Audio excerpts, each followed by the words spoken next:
Salam sejahtera bagi kita sekalian. Shalom. Bapak Ibu Saudara-saudara, kita menikmati kasih karunia Tuhan di hari pemberian Tuhan di hari ini. Dan oleh karena itu marilah kita isi hati kita dengan kebenaran firman Tuhan. Dan mari kita dengarkan puji-pujian.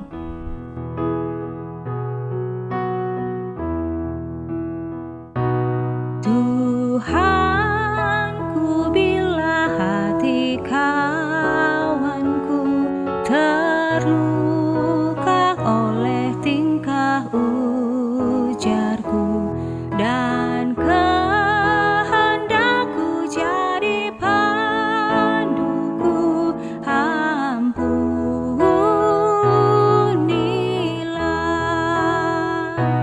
Jikalau tuturku tak semena dan aku tolak orang berkesa, pikiran dan tuturku bercela, ampunilah.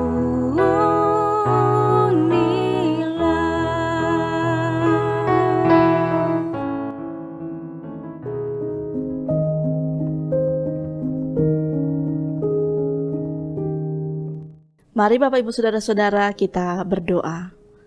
Ya Allah Bapa di surga, kami boleh merasakan kebaikan Tuhan yang sungguh luar biasa dalam kehidupan kami, sehat dan kuat yang boleh kami nikmati di hari pemberian-Mu.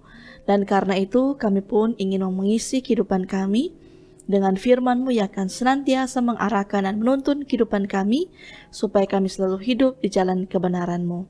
Anugerahkanlah hikmat kepada kami sekalian, supaya kami dapat mengerti, memahami kebenaran firman-Mu. Inilah doa kami ya Tuhan, di dalam nama Tuhan Yesus kami berdoa. Amin. Bapak Ibu Saudara-saudara, firman Tuhan kita di hari ini terdapat dalam Lukas 6 ayat yang ke-42. Bagaimanakah engkau dapat berkata kepada saudaramu, "Saudara, biarlah aku mengeluarkan selumbar yang ada di dalam matamu," padahal balok yang di dalam matamu tidak engkau lihat?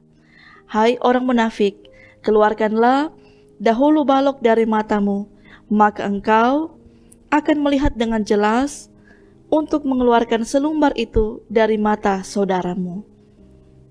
Tema perenungan kita di saat ini adalah pandanglah saudaramu dengan cinta kasih.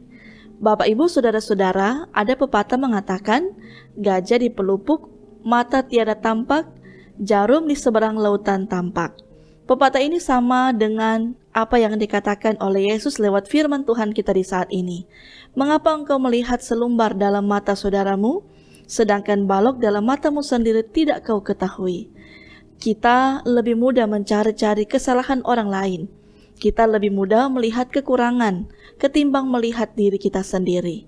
Kita lebih cepat mengkritisi orang lain daripada diri sendiri. Membuka aib orang lebih nikmat ketimbang aib sendiri. Apapun yang berkaitan dengan orang lain lebih mudah disorot ketimbang sorot diri sendiri. Kesalahan sekecil apapun pasti akan cepat dinilai, apalagi kalau sudah dibumbuhi dengan rasa benci, sehingga kebaikan yang akan dilakukan semua dianggap sebagai pencitraan dan cari muka. Dan Bapak Ibu Saudara-saudara, melalui nats kita saat ini, Yesus menasihati kita agar mau mengintrospeksi diri dulu atau mengeluarkan balok di mata kita terlebih dahulu sebelum melihat selumbar di mata orang lain. Jika kita selalu melihat selumbar di mata orang lain tanpa melihat balok di mata kita sendiri, itu sama saja kita merasa diri kita paling benar, dan apabila kita sudah memiliki perasaan diri paling benar, itu sama saja kita sudah hidup dalam kesombongan. Jadi janganlah kita menuntut orang lain untuk mempunyai standar tinggi tanpa kita lebih dahulu mempunyai standar tersebut. Karena makin tinggi standar yang kita buat bagi sesama, maka semakin tinggi pula standar yang harus kita penuhi. Daripada kita mencari-cari kesalahan orang lain yang dapat dikritik dan dihakimi, lebih baik kita melihat keberadaan diri kita sendiri di hadapan Allah. Ingat bahwa tidak ada manusia di dunia ini yang sempurna. Dan lewat firman Tuhan kita mengingatkan untuk keluarkanlah dahulu balok di matamu. Artinya, mari kita menilai diri kita sendiri dahulu dengan jujur di hadapan Tuhan dan menyingkirkan hal-hal yang membutakan kita. Mari kita memandang orang lain dengan cinta kasih, seperti pengajaran Yesus tentang mengasihi sesama yang berarti pula mengasihi diri kita sendiri.